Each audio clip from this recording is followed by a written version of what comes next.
Today we're looking at both Hypervenom Transform boots, the one from 2015 and the one from this week. Sadly I couldn't get my hands on a pair of them, but that doesn't mean much for today, as we're going to look at the science behind each of these boots. Not the fact that they're heat or water reactive, but the material science behind them and how what they do is achievable. So if you've been following me for a long time, you would know I have a degree in material science and engineering, so you could say, you know, I'm something of a scientist myself. And since we're talking science, the lab coat has to come on. Is it really necessary? Not really, but it makes the video a bit more fun. So let's start with the Hypervenom Transform from 2015. It was super rare and only 560 pairs were released to the public. Like I mentioned earlier, these ones were heat reactive. So these will change due to heat or friction. But why?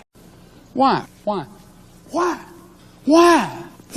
This is because the upper uses what is known as thermochromic pigments. And just to break down the word thermochromic, thermo meaning heat and chromo meaning color. We also need to understand the mechanism in which the color change occurs. This is probably down to something known as leucodyes. Leucodyes are organic chemicals which change color due to heat as the heat causes a change in their microstructure. And within that microstructure there are two different structures, known as the leuco, which is colorless, and the non-leuco, which is colored. And these two structures absorb and reflect light differently. This is also a reversible reaction, hence why the pattern disappears when the boot cools down and it reappears when heat or friction is applied again. And another example of where we see this is pattern or color change in mugs. Now onto the more recent release, the one that broke my heart. The Hypervenom Transform Hydra. This time the boot uses hydrochromic pigments in its upper, where hydro just simply refers to water. And the way it works is the pigment molecules within the upper are hydrophilic, so attract water molecules. When the pigment molecules are exposed to moisture, they absorb it and swell, and change the wavelength at which light is absorbed, causing the color change, causing the upper to become translucent or transparent and reveal the pattern underneath. Again, this is a reversible reaction, meaning that the upper will go back to the original state once the water is dried out. And that is how the Hypervenom Transforms work. If you enjoyed the video, please leave a like,